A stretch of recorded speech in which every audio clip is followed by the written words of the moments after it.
பொள்ளாச்சி மனநல காப்பகத்தில் மனநலம் குன்றிய இளைஞர் கொலை செய்து தோட்டத்தில் புதைக்கப்பட்ட வழக்கின் முக்கிய குற்றவாளியாக கருதப்படும் மனநல காப்பக உரிமையாளர் கவிதா உள்ளிட்ட 5 பேர் கைது செய்யப்பட்டிருக்கிறார்கள்.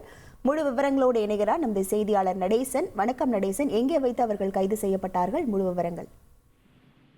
வணக்கம். பொள்ளாச்சி மகாலிங்கபுரம் முல்லை நகரில் தனியார் மனநல காப்பகம் செயல்பட்டு வருகிறது. இந்த மனநல காப்பகத்தில் வருண்காந்த் என்ற மனநலம் குன்றிய 22 வயது இளைஞர் அழைத்து கொலை செய்து கவிதா என்பவர் தோட்டத்தில் புதைக்கப்பட்டார். இந்த சம்பவம் பொள்ளாச்சியில் பெரும் பரபரப்பை ஏற்படுத்திய இந்த சம்பவத்தில் ஏற்கனவே மனநல காப்பக நிர்வாகி கிரிராம், நித்தீஷ், ரங்கநாயகி, சதீஷ், செந்தில்பாபு, சீலா உள்ளிட்ட 6 பேரை போலீசார் கைது செய்து சிறையில் அடைக்கப்பட்ட நிலையில் முக்கிய குற்றவாளியான மனநல காப்பகத்தின் உரிமையாளர் கவிதா, மற்றொரு பங்குதாரான சாஜி, கவிதாவின் கணவர் லட்சுமணன், இவரது மகள்கள் உள்ளிட்ட 5 பேரை தேடி தனிப்படை போலீசார் தீவிரமாக தேடி வந்தனர். கடந்த ஒரு வாரத்துக்கு மேலாக தனிப்படை போலீசார் தமிழகத்தில் பல்வேறு மாவட்டங்களிலும் அண்டை மாநிலங்களான கேரளா, கர்நாடகா உள்ளிட்ட பல்வேறு இடங்களில் 8 தனிப்படை போலீசார் தேடி வந்தனர்.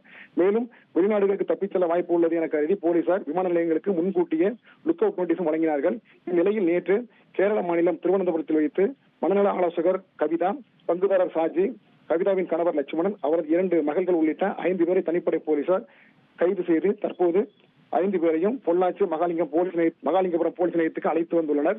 தற்போது அவர்களிடம் தீவிர விசாரணை நடைபெற்று வருகிறது. இந்த விசாரணையில் வருண்காந்த் எப்படி அடித்துக் கொல்லப்பட்டார், அதற்கான காரணம் என்பது குறித்து விரிவாக விசாரணை செய்யப்பட்டு அறிக்கை பெறப்பட்ட பின்னர் இவர்கள் 5 பேரையும் நீதிமன்றத்தில் ஆஜர்படுத்தி கோவை மத்திய சிறையில் அடைக்க வாய்ப்பு உள்ளது.